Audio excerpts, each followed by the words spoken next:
Hi guys, Thursday night, 6 o'clock, here I am. I am 3 minutes late, I apologize. But we are gonna get into it. We're gonna talk about malpractice or trial by media. So just gonna wait for everybody to jump on. Hey Steve, right on time, how are you? I'm actually a few minutes late. Jean, I apologize. I was late this time, 3 minutes, my goodness. So, yes, you were on time, absolutely. Hey Jeff, how's it going? June, awesome. Nice to see you guys. I'm actually, I think, really starting to enjoy these. In the beginning, I was super nervous, you know, it's a new thing, but I'm starting to actually really enjoy them. Carrie, how are you? Hi, June. Good, good. So we got a little off track last time, intentionally off track, but I'm gonna bring it back. Let's see if I can do that. We're gonna bring it back to malpractice or trial by media today. And we are gonna, hi Carrie, we are gonna talk about branding and if that's the practice of medicine. You know, so that's essentially, is branding the practice of medicine? And I'm gonna let you guys kind of lead this one, you know? I've already been in the hearing. I've already fought the trial. I've heard the prosecution side and all their arguments as to why branding is the practice of medicine. And, you know, all of me and my lawyer's thoughts and everybody else's thoughts that I've spoken to about the fact that I definitely don't think branding is the practice of medicine, but I'm gonna let you guys kind of go through the process. Matt, what's up? You're back. Nice to see you. Hey, hey, hey, hey. Iron Man DC, gosh, I don't remember your first name. Just drop me your first name. I'm trying to remember everybody's name who keeps coming. So thank you guys for showing up. And we are just getting the conversation started. You are right on time, and we're going to talk about, is branding the practice of medicine? So, like I was saying, I've heard all the arguments on both sides. Thank you very much. That's very sweet.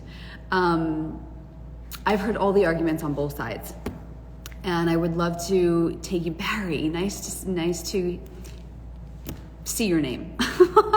This is such a weird forum. I'm so used to teaching live or talking to people live, and then we did, you know, the Zooms and all of that, and now it's IG. So it's like getting less and less interactive. So I really appreciate the fact that you guys write to me and interact and all of that stuff. So yeah, let me know what you guys think. What do you think? So there's two issues at hand here, really. As I went through the hearing process, there's two issues at hand. Is branding the practice of medicine? And we'll talk about that first, and then maybe we'll even get to, if a doctor does branding, is it the practice of medicine? Is it different somehow if a doctor does it than if a layperson does it? So what do you guys think? Is branding the practice of medicine? Let's see what you guys think. So Jean says, tattooing is not medicine. So Brandon will not be medicine. Branding will not be medicine. I think they're very similar, that's for sure. You know, the processes are the same. They're both done in tattoo parlors. They're both done by tattoo technicians or tattoo artists. Tattooing is the difference that I know between tattooing and branding is that tattooing does require a license in New York and branding does not. So, hey Barrington. So that's the difference. If you guys are just jumping in here, we're talking about, is branding the practice of medicine? So the first, Jean is mentioning, you know, if tattooing is not the practice of medicine, branding will not be the practice of medicine. So the only difference I see between those two things, again, same technician, same studio, same place, but you do need a license in New York to do tattooing, and you don't need a license in New York to do branding. So that's the difference between those two things, that as far as I know. Do you guys see any other differences between tattooing and branding? I do know some plastic surgeons do tattooing. They do tattooing in eyebrows or makeup or things like that. The plastic surgeon in my hearing who testified against me tried to make it that because he does tattooing and piercing, or he can do tattooing and piercing in his medical practice, that's medicine. and that then, therefore, branding must be the practice of medicine. So curious your thoughts. What do you guys think? Is there a difference? So no, branding is like piercing. Body modification, done at Hot Topics. It is done at Hot Topics, isn't it? Or like Claire's jewelry shop. You can get piercing done. It's not really a high level skill, right? So yeah, you know, it's interesting. I'm gonna leave the good stuff for later. I'm gonna let us all figure this out first. So, okay, so no, branding is like piercing or body modification. I cannot see how it would be the practice of medicine.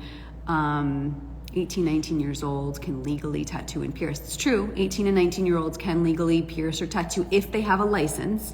Again, you'd have to have a license in New York to be able to do that.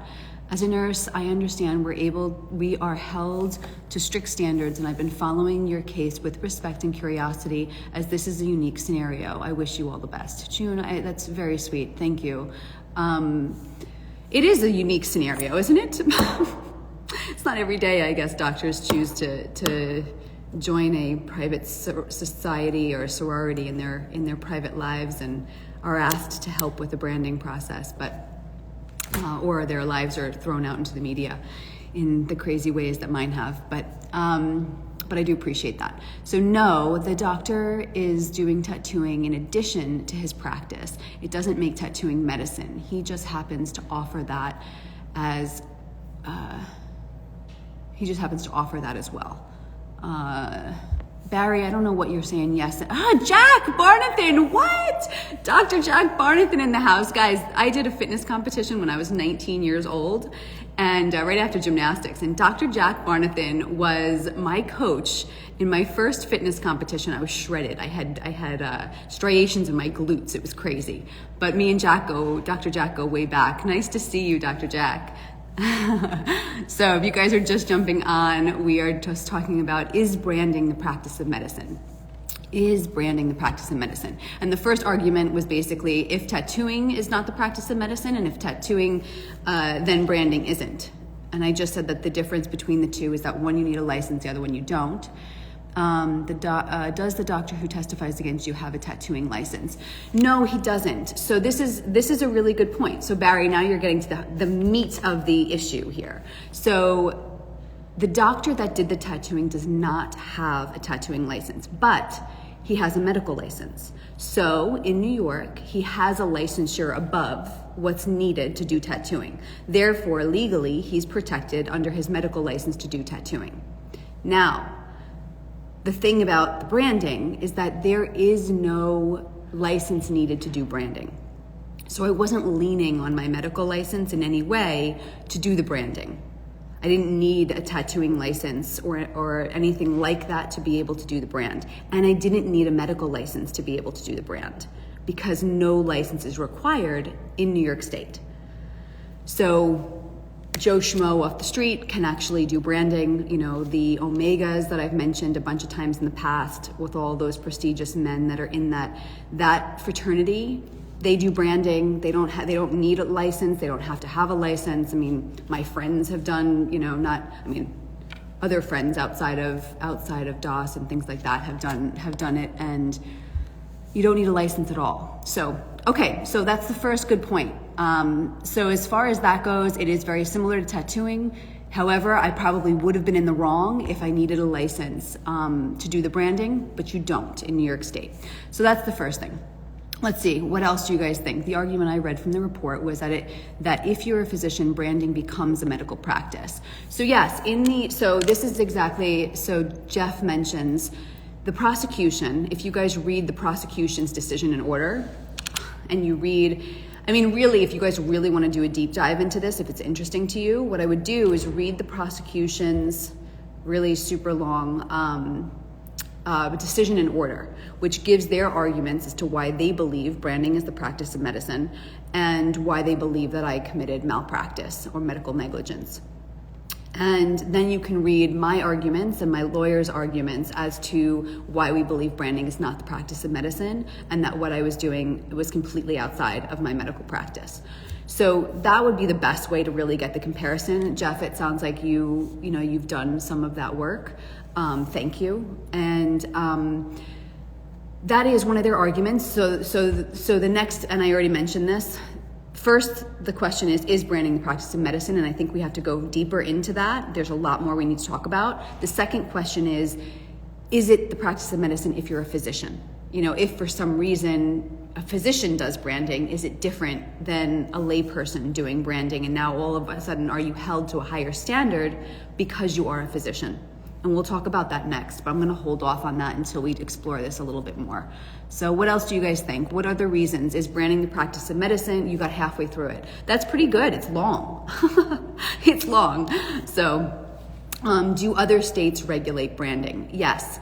Hey Tom, new face, nice to see you. Some other states, it's worth the read. Yeah, I agree. So Crikey Toys, I don't know your first name. I'm trying to know everybody's first name. So if you can just type me a little message, I'm trying to remember them. I'm doing a good job, I think. What do you guys think? Okay. Where was I? Do other states regulate branding? Some do. Those that have taken the time to evaluate if branding is the practice of medicine lean towards it not being the practice of medicine. So in states, I think it's, forgive my memory, it's been a while since we've done the hearing, but I think it's Mississippi, Kentucky, a few of the states that have evaluated it, and given thoughtful review, basically don't include branding as the practice of medicine.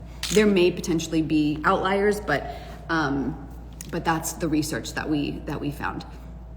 So, Jean, go ahead and clarify if you want to clarify. So some of the other things that were brought up, I'm just going to throw a few things out there to get the conversation going more. So, what makes something the practice of medicine? And many of you guys may not know the medical legal definition, but, in a lot of ways, if you look at, yes, we'll talk about that too. There's also the mention of a second-degree burn and not using anesthetic. So that's super important. I'll get to that in 1 second. Well, we can get into it now. I can go back to the other stuff. Honestly, I think it's the very act of using a cauterizing tool. See, yes, now we're getting into some of this stuff. I think it's the very act of using a cauterizing tool that has been at the heart of the issue, meaning did you use a medical device that is only available to doctors and other healthcare providers? So I'm really glad you brought that up. And June, that's awesome. Jeff, I'm going to come back to you in a second. So June, the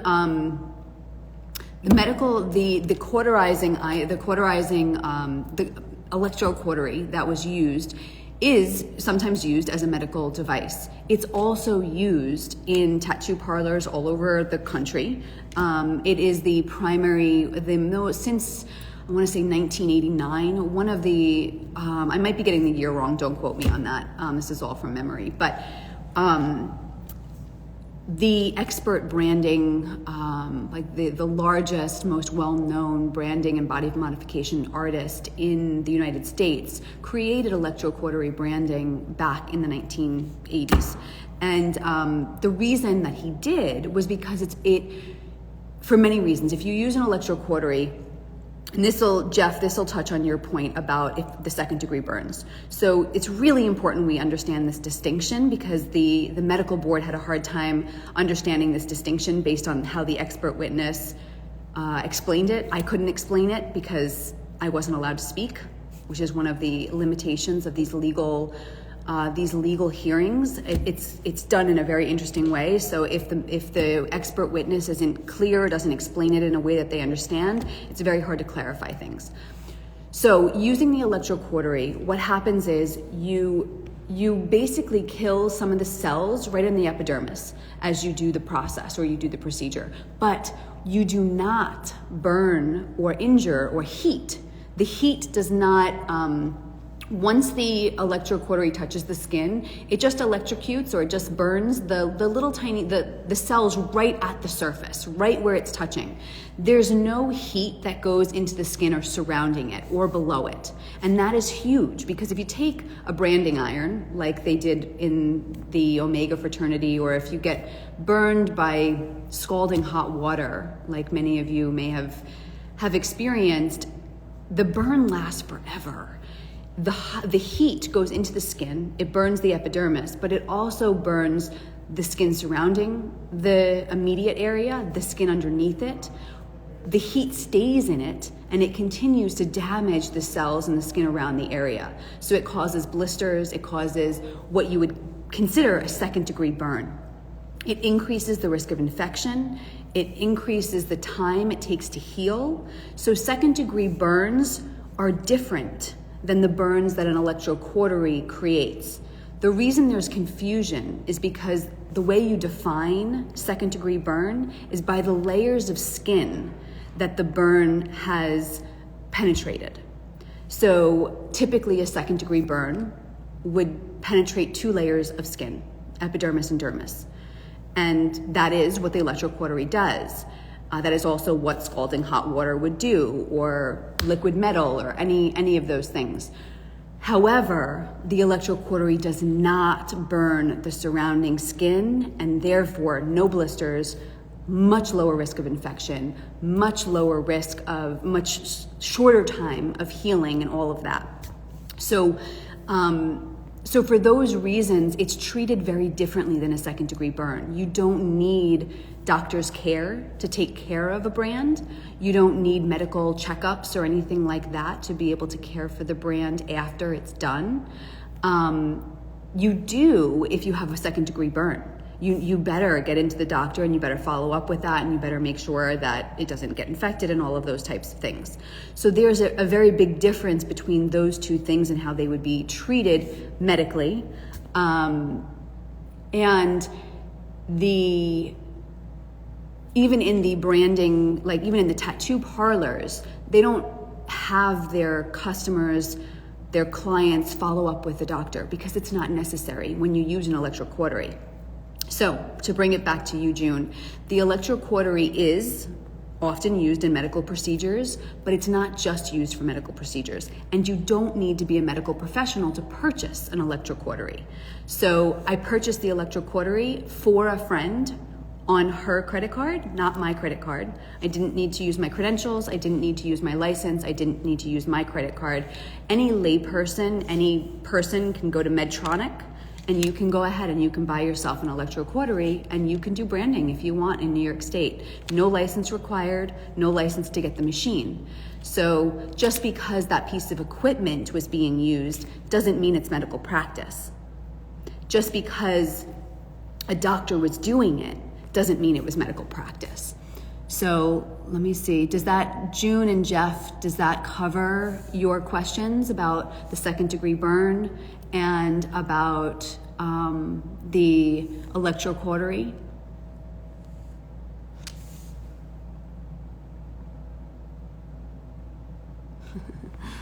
Jeff, I'm a little we'll see. So yeah, just let me know if that covers. Thank you, June. Yeah, I see. Okay, perfect. And again, I mean, Jeff, anesthetic really has nothing to do with it, whether you use anesthetic or you don't use anesthetic. I mean, the fact that I didn't use anesthetic makes it less of a medical process, actually. Anesthetic is used when you're trying to decrease pain. The reason we were doing this was to overcome pain, was to face pain. So it was, using anesthetic would have defeated the purpose of what the women wanted, the experience that the women wanted to go through. So that has, in a lot of ways, if this was, let's just say in the hearing, if this was deemed, the medical branding was the practice of medicine, then if I didn't use anesthetic, or if I didn't ask the patient, if it was a patient, if I didn't ask the patient if they wanted anesthesia, then that could have been a breach of my medical practice. That could have been a breach of, that would have been potentially medical negligence because I didn't offer that to the patient. But these weren't my patients. There was no patient-physician relationship. There was absolutely no payments rendered. There was no insurances billed. In fact, there's no codes that exist for branding in medicine, in the insurance industry at all, because branding is not the practice of medicine. So for all of these reasons, they clearly weren't my patients, and it wasn't it wasn't my duty to offer them anesthesia. It also wasn't appropriate for the experience that they were wanting. So I hope that makes the anesthetic part clear for everybody. What's up, Ori? How's it going? You're late. Nice to see you. Some states have different gun laws. In my opinion, they all need to be the same. They need to get the state by state branding and tattooing straight too. Maybe. I don't know. If that were the case, then a whole bunch of people wouldn't have moved to Florida when the whole mask thing happened. I mean, at least we had some place to go, right? It's not a medical device. Exclusively, I can post a link to the report. Okay. It's the same as putting a Band-Aid on yourself. That's not practicing medicine. This is actually an argument, Barry, this is actually an argument that we talked about in my medical hearing. You know, let's boundary test, right? Okay, so what is the practice of medicine? Is a mom putting a Band-Aid on their child the practice of medicine? Does she need a medical license to be able to do that? I mean, a Band-Aid it's a medical equipment, no? I mean, like, that's medical equipment. We could say that that's the practice of medicine. In fact, she's doing it to try to heal something, which in this case, we weren't even trying to heal anything. We were trying to burn stuff. So it's the opposite of medicine. So is that, you know, because that's medical equipment, is that the practice of medicine? Or let's say you use forceps, tweezers, to pull out what is it called? When you pull out I can't remember the name, but you guys know what I'm talking about. When you use tweezers to pull out a splinter, there we go. Is that medical practice? Because you're using forceps. Forceps are technically medical equipment. So, very interesting. It does. I'm trying to get to the heart of why your medical license was revoked. Honey, my medical license was revoked because of a prejudiced political and public campaign against me. My medical license was revoked because people made up a bunch of stories in the media about me and the people I'm associated with and created a lot of hate and prejudice. And they took my license because if they had allowed me to keep it, the public would have freaked out. Or in their minds, I mean, I can't speak for them. You know, I certainly can't speak for why they made the decisions they made. But if you watch my YouTube video and you see step after step what happened in the media, what happened with Governor Cuomo, what happened, you know, I mean, they already issued a letter. I mean, when the complaint was made, the OPMC issued a letter that stated very clear that this was not the practice of medicine and sent it to Sarah Edmondson in print and said that they were not going to investigate this case any further because it was not the practice of medicine. And then they went and they created a defamation campaign in the media and amped it up. The New York Times article was released, Cuomo got involved, a phone call was made, and all of a sudden they were investigating my medical license, you know, so he could save face and protect the public welfare from me, who has been trying to help people since I can remember with my, you know, I mean, dedicated my entire life to going through medicine so that I could better help people. So I think he was trying to save face, not trying to save the public, but that's my opinion. Let's see, what else we got? I asked these questions with all the love and respect in the world. I do appreciate that, June. I feel that. Some people are just out to get me and try to get other crappy information up there, but I don't feel that from you. There was no professional relationship established. This was not medical practice. Correct, Ori, that's a very big part of it. I mean, these women, just so you guys get it, I don't know everybody knows like the scenario. These women had no idea who they were going to. It's not like they thought a doctor was doing this. They had no idea. They were brought to the room where they were going to have the process done. They had no idea who the person inside the room was that was going to be doing it. So they didn't come to me seeking some sort of treatment. They didn't come to me seeking some sort of help. They didn't come to me for any medical reason at all whatsoever. And they had no idea it was going to be me. They had no idea it was going to be a doctor. So there was no patient-physician relationship established at all. Again, like I said, no insurance codes were used, no payments were exchanged, none of those things. Can you get the device on Amazon? Barry, I'm not sure. I haven't looked for it. Splinter, thank you for helping me. Now I see it. You guys are so sweet. If I scroll faster, I wouldn't have to keep my foot in my mouth for so long. Can you get the device on Amazon? I don't know. You can get it on medtronic.com or any of the medical equipment sites or things like that. Splinter, ingrown hair. Hey Kelly, what up? Mongo, what's going on? Is that your first name, Mongo? You gotta tell me. I gotta jump, but I'll say you didn't deviate from the standard of care for a patient. What you did was in your private life. Take care, keep swinging. I told my wife about your case. You need to get representation. I do have representation. I have fabulous representation. He has been amazing through my entire hearing. Now he's gonna help me with the Article 78, but we have to pay him. So please go and donate to my campaign. If you guys go to my website, you can click the Get Involved. And if you want to contribute to this, please do. I promise we will make such a difference if we can turn this around. And I will be public about it, and so much can change for so many people. So if you do feel passionate about this, motivated, pissed off that this is happening, and people are peering into the private lives of people, or the media can have this kind of impact, please donate. And I promise I will do the best job I possibly can to make this stuff change. They took it because they could, so they can feel like they were heroes, try to maintain control over professionals. Yeah, I mean, they're in a tough position. Is that my C-store? Hi, C-store. Rachel, what's going on, honey? It's so good to see you guys. Oh my God, amazing. So if you guys did just join, we're talking about, is branding the practice of medicine? We've gone through a bunch of different arguments. They've all been amazing. Hey, Rhoda, you're late too. What's going on? It's so good to have you guys. Hi. Oh my God, amazing. Maybe I should start my talks a little bit later. It's so great. So we're talking about, is branding the practice of medicine? We have had a great conversation so far. We've talked about, the use of medical equipment, insurance codes. Was there a doctor-patient-physician relationship? Is there a license needed to do branding in New York State? We've talked about all of these things, anesthetic, or all of the things involved. So it's all recorded. I'm going to be posting it. If you guys missed it and you want to hear more, you absolutely can.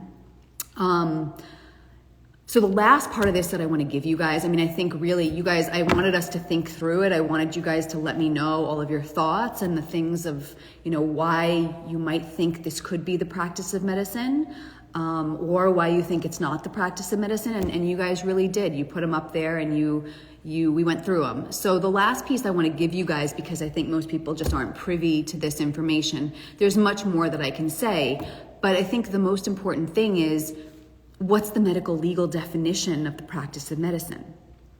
Does anybody know?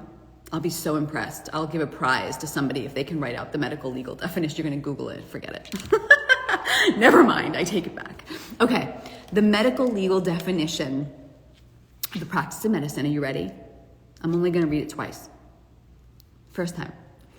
The practice of the profession of medicine is defined as diagnosing, treating, operating, or prescribing for any human disease, pain, injury, deformity, or physical condition. Nice to see you too. Sea Otter, I forget your first name and I just can't in all good conscience call you Sea Otter, so please type it to me. I'm going to read it one more time. Do you guys need it one more time? One more time. No? You guys got it? Okay, one more time. The medical legal definition of the practice of medicine. The practice of the profession of medicine is defined as diagnosing, which I wasn't doing, right? There's no diagnosis to be made at all whatsoever. There was nothing that they were coming to me to diagnose. Treating, there was nothing I was treating. There was no injury, deformity, nothing to treat, no illness, no treating. Lost my space. Diagnosing, treating, operating. Okay, we can argue that maybe I was operating, but on what? I mean, this isn't an operation, this is a burn. I'm creating a scar. I'm not trying to fix or operate on anything. So was I operating or prescribing? There were certainly no medications prescribed, no creams, no nothing, no prescriptions were given at all. So the first part of the definition, I don't think was met. Let me know if you guys disagree. If you guys do, I'd love to hear it. The second part of the definition is diagnosing, treating, operating, or prescribing for any human disease. They didn't have any human disease that I was aware of. Pain. They didn't have any pain before they walked in. Injury. They didn't have any injury before they walked in. And they didn't have any deformity or physical condition before they walked in. They were coming to the process, not to me, because I didn't know who was in the room, but they were coming to the process to be able to overcome pain, to be able to get a scar, to be able to get a symbol. So in my opinion, this is the exact opposite of the practice of medicine. You know, when I care for patients, it's a very different thing. They're coming to you to treat something, an ailment that's been bothering them. So based on the medical legal definition, I don't see how they could possibly substantiate this as the practice of medicine. But if you guys think differently, I'd really love to hear it. You know, throw the kitchen sink at me, make it hard. Let me know what you think. I just, I don't see it. So because of your active branding, because your active branding does not include any of those in the definition, I really feel like you'll get your medical license back when the storm dies down. Well, that is, very wishful thinking. It's kind, but I think it's wishful thinking. There has been a tremendous amount of defamation and stories and lies and momentum in a particular direction. And it's taken a tremendous amount of work and fighting and persistence to go against all of this stuff and continue to try to get the word out. The only way I get my medical license back, and this is just the hard, honest truth, is if people care enough to help me. It's not going to magically come back if I don't do the appeal, if I don't have the money to file the appeal, and if we don't raise awareness in the media. You know, right now, the story has evolved or devolved so far out of control that unless people care enough to do something about it, it's not going to change. You know, and I can only pray that me showing up every Tuesday and every Thursday and doing the things that I've done to try to raise awareness and stand against this can make enough of a difference, can inspire people to jump on board. Because, guys, this is not just about me. If they can do this to me, some white chick from Long Island who has a medical license and was joining a sorority that from a non-violent organization that is vegetarian, if they can do this to me, they can do this to anybody.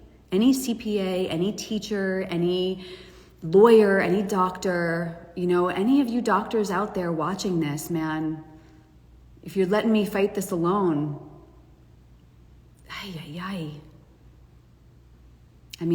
anybody, this can happen to anybody. So please, if you don't want people, courts, media, prying into your private life and deciding that they can take your stuff because they don't like the religion you practice, because they don't like the way you raise your children, because they don't like your sex life, it's not their business. It's not their business. These were not my patients. This was not my medical practice. And if you guys want to hand over those rights, that's okay. But I don't.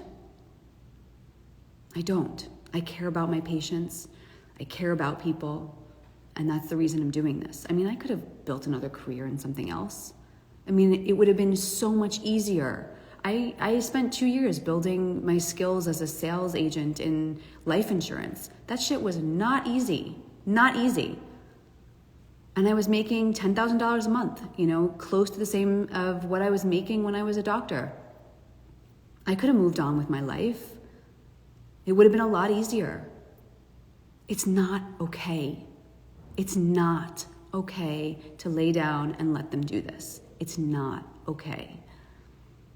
And until all of us feel that way, they're going to keep doing this stuff, whether it's with COVID and masks and keeping our children masked and all of that stuff, screwing up our education and empathy and the way that kids learn and empathize, decreasing our body's ability to fight illnesses, doing all sorts of things. They're just going to keep pushing the envelope. We have to stick together. We have to think critically. We have to question. We have to follow the science, and we have to stand up for our rights and our freedoms. So please, if you guys are moved by this, go to my page. Please donate. We still need $30,000 to get this done. I need your help.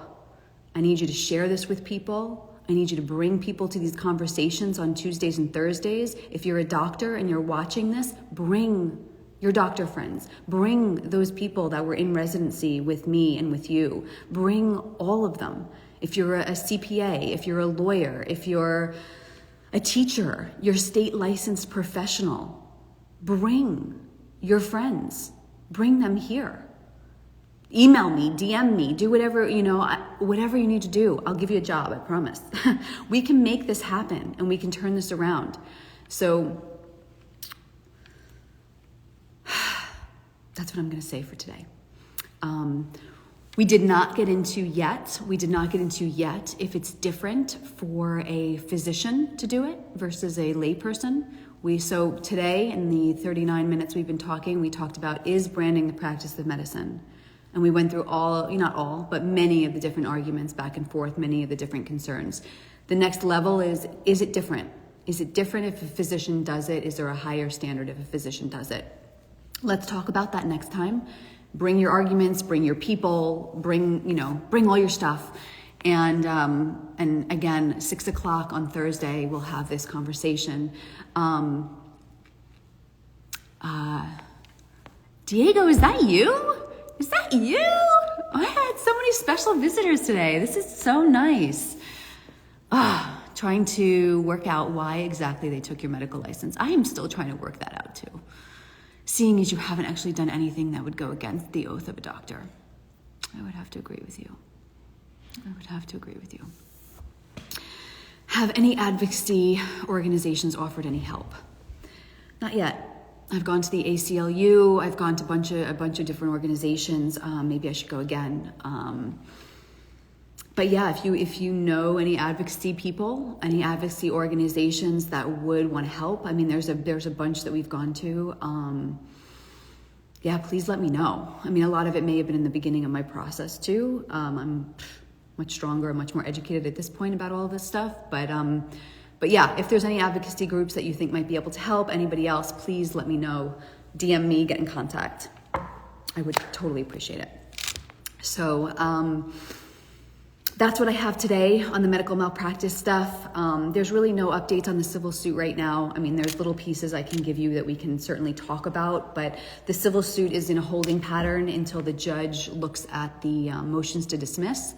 And then I will give you guys more updates on the civil suit. Right now, just the most recent update was that most of the sealed material, the people who were anonymously suing me without stating their name, most of them, there's 10 left, have revealed their name publicly. Have been required to move forward with their name being public. The other 10, they're either using a first name or their pseudonym. And we have, it is what it is. So there is still like a small sealed file, but before pushing to open that, before pushing to have those names revealed publicly or anything like that, we will move forward with the motions to dismiss first. And depending on what the judge does with that, we will then decide. I can't share the sealed names. The people that have revealed their names, the other, 60 people or so, I'm not getting the numbers exactly right, but the other 60 people or so are public. So the documents are public knowledge. I could absolutely share those names. I just can't share the ones that are under seal. So those are the last 10. I think the moral argument is popular, and You shared in your video that there is no criminal charges against you outside of the medical practice.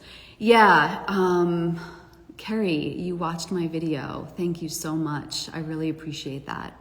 So those of you that haven't, there is a great YouTube conversation. There's a YouTube video that I put together on all of this stuff. I mean, here I'm getting you guys to get involved in the conversation, but I go through point by point in the hearing what you actually need to take and revoke a doctor's medical license. And part of that is if you think they've been acting immorally, they have to be acting immorally within the practice of medicine.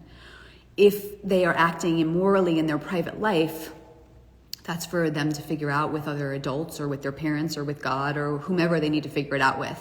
Unless they committed a crime and it's been proven that they committed a crime, they were convicted, indicted and convicted of a crime. None of which I have not been indicted, I have not been convicted, and I certainly did not commit any crime. So none of those reasons would be valid to revoke my medical license either. So thank you, Carrie, for watching the video. Thank you for bringing up that point. You guys are lovely. This has been an amazing conversation. Thank you so much for participating. Thank you so much for helping me to, continue to process all of this stuff. And seriously, bring your best arguments, throw the kitchen sink at me. I want, if I'm wrong, I want to know I'm wrong. If I'm wrong, I'll be the first to admit I'm wrong, but if I'm not, this is wrong and we need to fix it. So I love you guys.